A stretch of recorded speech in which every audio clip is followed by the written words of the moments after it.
সুপ্রিয় দর্শক, আসসালামু আলাইকুম। দর্শক, আপনাদেরকে প্রীতি ও শুভেচ্ছা জানিয়ে শুরু করছি আজকের প্রতিবেদন।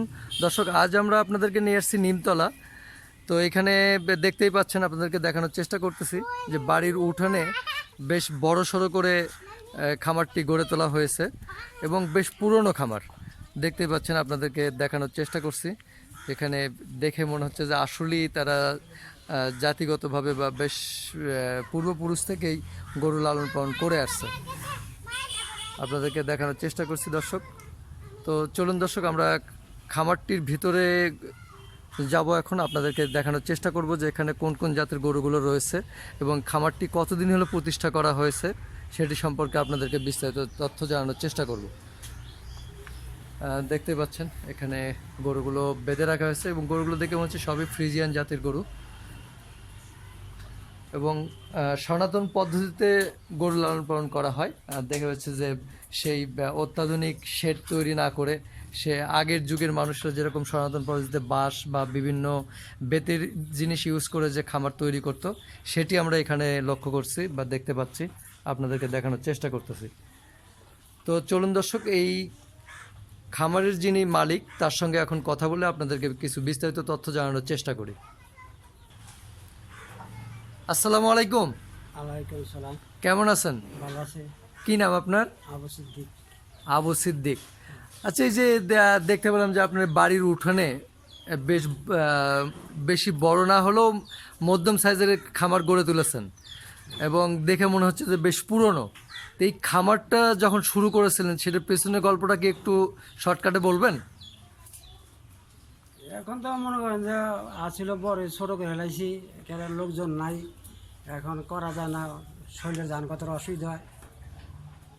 আচ্ছা, মানে লোকজন নাই দেখে আস্তে আস্তে ছোট করে ফেলাইছে। ছোট করে ফেলাইছি, নিজের জানের অবস্থা ভালো না। আচ্ছা, এই যে খামারটা কত বছর বয়স হয়েছে, কত বছর হলো করছেন এটা?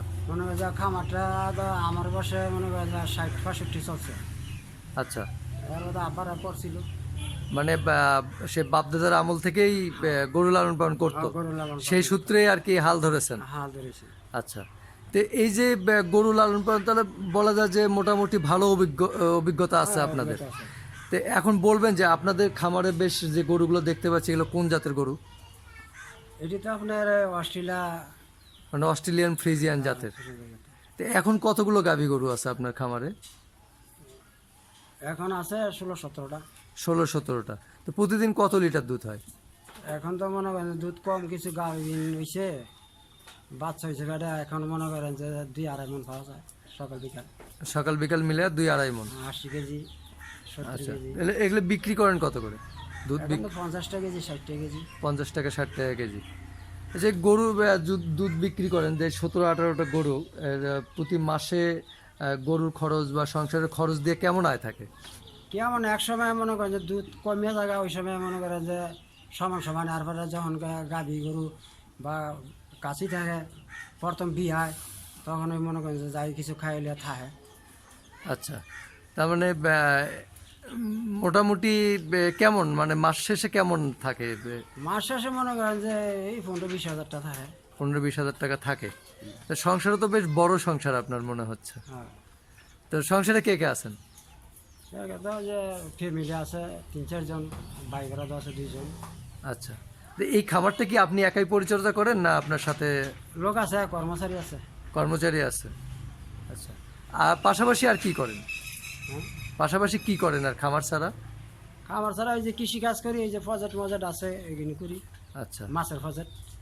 এই যে গরুগুলো মানে দেখতে পাচ্ছি, এই গরুগুলো সাধারণত কোন কোন ধরনের রোগ হয় একটু বলবেন কি আমাদের?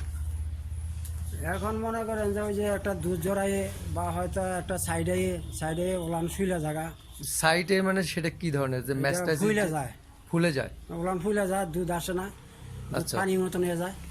আচ্ছা, আচ্ছা, সেটা কি এরকম কি কিছু হয়েছে আপনার দেখানো সম্ভব হবে কি, যে দুধ ফুলে যাওয়া এরকম আছে না? আসে তো, ওই যে এখন এই যে ওষুধ মারলাম কি, এই যে এই সাইডে নেই।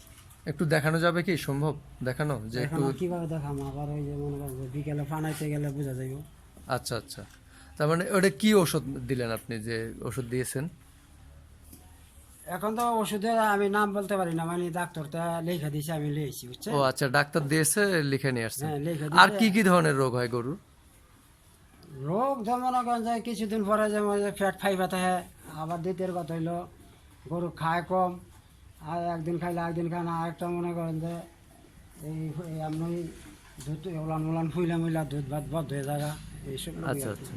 তো এই যে বাগান বেশ জায়গায়। ছোট ছোট বাছুরগুলো দেখতে পাচ্ছি আমরা, এগুলো কি বকনা বাছুর না ষাঁড় বাচ্চা?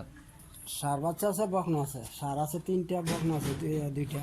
তো এই যে এই ষাঁড় বাচ্চা বা এই বাচ্চাগুলোকে বিক্রি করেন তো না? এখানে বিক্রি, দুধ ছাড়ান দিলে বিক্রি দিলে। আচ্ছা, তো এগুলো তো এখন ছাড়ে নাই যে, না না, এটিতে দোয়াই ফানাই, সব এটিতে দোয়া পড়ে। এগুলো কতদিন বয়স হয়েছে যে বড় দুইটা? এই যে 6-7 মাস করে হয়েছে। 7 মাস। আর এগুলো এটা ছোটটা এখানে হয়েছে মাসের 1.5 করে, 1.5 মাস। 1.5 মাস। আচ্ছা, তো এই যে ওই যে কালো যে গরুটা দেখতে পাচ্ছি, একটু এদিকে আসবেন। এই যে কালো দেখতে পাচ্ছি, এটা কোন জাতের গরু? এইখানে অস্ট্রেলিয়ায়। এগুলো এটা অস্ট্রেলিয়ান। হুম। এই যে ভালো জাতের গরু চিনবো কি করে, চেনার উপায় কি? ভালো জাতের গরু মনে করেন যে একটা অস্ট্রেলিয়া এক জাতের, ওই আর দেশি গরু আছে না, হ্যাঁ, ওই দেশি গরু এক জাতের, মনে করেন যে এটার ওই 2 রকমের ভিন্ন জাত। এখানে দুধও দিব বেশি, আর ওই দেশিটি দুধ দিব কম। আবার চড়ি আছে, চড়িটা আছে না, এখানে চড়ি নাই তো, দেন না, সমান। হ্যাঁ, এগুলো সব সমান দেখতে পাচ্ছি। হ্যাঁ, মানে হয়তো এই যে মানে পিঠে যে সমানের কথা বললেন, এগুলা হ্যাঁ। এগুলো কি বলে চটি, মানে কি কি বললেন?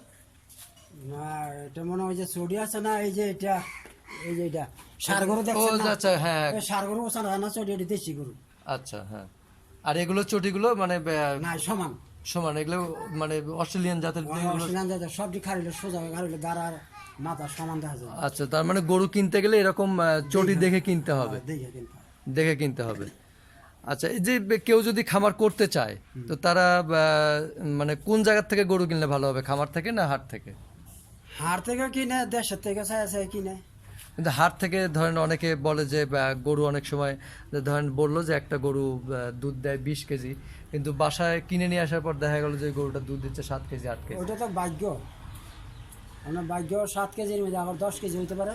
না, অনেকে তো এই দেখা গেছে যে এখানে বাটপাড়িরও আশ্রয় নেয়, মিথ্যা কথা বলেই করে। মিথ্যা কথা বলে, এটা দলাল ফলালরা বলে, ওটা যারা বেচবো পাইকারি ব্যাপারী হারা বলে। তো নিজের ওটা অভিজ্ঞতা থাকলে গোটা চিন্তা আনতারলে ভালো। কিন্তু সেই চেনাটা কিভাবে চিনবে, কি দেখলে, কি দেখে বোঝা যাবে যে এই গরুটা দুধ বেশি দেয়? দুগোটা আমরা মনে করেন যে ওই বানে বনে দেখলে, ওলানে দেখলে আমরা বুঝতে পারি যে এটার দুধ কত ডুবুল। মানে ওলান বড় হতে হবে। বড় হতে হইব, বা ওলানটার ভাঙবো কিনা, এটা আমরা। এখন ধরেন অনেক সময় দেখা গেছে কিছু গরুর ওলান বড় হয় মাংস বেশির কারণে, তো সেটা দুধ কম দেয়, এই ধরনেরও শুনেছি। হ্যাঁ, তা আসলে ওলান বড় দেখলেই যে দুধ বেশি দেবে তার তো না কোনো মানে না নেই। না, এখন মনে করেন যে ওই যে ওলান বড় হইলে যে দুধ দিব না, সেই ওলানটা মনে করেন মাংস বেশি, ওলান বড় দেয়, আর মাংস নাই, ওলান চাইতে যায়, ওলান বড় করে। তো এই যে এত বছর থেকে, একটু ওদিকে যাই আপনার সাথে আর একটু কথা বলে, যে এত বছর থেকে খামার করতেছেন বা ভালো হয়েছেন, এই খামার থেকে এ পর্যন্ত কেমন মানে সফলতা পেয়েছেন? না, আমাদের ভালোই হয়েছে। একটু এখানটা দাঁড়াবেন, মানে ভালো মানে কেমন কি যে চইলে ফিরে মনে করে যে আমরা খাইলে সময় বা একটু লাভবান আছি এই পর্যন্তই। লাভবান আছেন? জি। মানে খামার থেকে কি কি করেছেন এ পর্যন্ত, করা সম্ভব আমাদের যে হয়েছে? জমিন টমিন করছি, ঘর বাড়ি করলাম, তার কি করতাম, মানে ঘর বাড়ি জমিন করা বা ছেলে মেয়েদের পড়াশোনা করানো, পড়াশোনা এখানে আমরা করছি, আর কি করবো। তো তার মানে বলতে তাই তো চাচ্ছি, পুরো খরচই করলাম, এটা তো পাইলে মনে করেন যে এটি ফানায় ফানায় বেছে বেছে লাভ যাই আছে, এটি সংসার জাঙ্গ চলতেছে সুন্দর মতন, এইখানটাই আর কি। আচ্ছা, তার মানে এটা কি একটা লাভজনক না লজ্জনক পেশা, কোনটা বলবেন আপনি? লাভ মানে তো এই গরু, বললাম, এক সময় লাভ বেশি হয়, এক সময় কম হয়, এক সময় আবার সমান সমান, তাই এই আর কি। মানে সোজা কথা যে সচ্ছলভাবে চলা যায় গরু লালন চলা পালন যায়। বিষয়টা, যে এই যে গরু লালন পালন আপনি করতেছেন, আমাকে একটু বলবেন যে এই গরু লালন পালনের মধ্যে আর সন্তান লালন পালনের মধ্যে কোনো তফাৎ বা পার্থক্য আছে কিনা? সন্তান, সন্তান, নিজের ফলাফান। হ্যাঁ, আপনার পোলাপান বা গরু, এই দুইটা লালন পালনের মধ্যে কি কোনো পার্থক্য আছে? পার্থক্য মানে এই এক সমান সমানে, ফলাফান যেমন ফালতে ফালতে বড় করতে অনেক পরিশ্রম লাগে, গরু বাছুর ওইরকম অনেক ইয়া করা লাগে।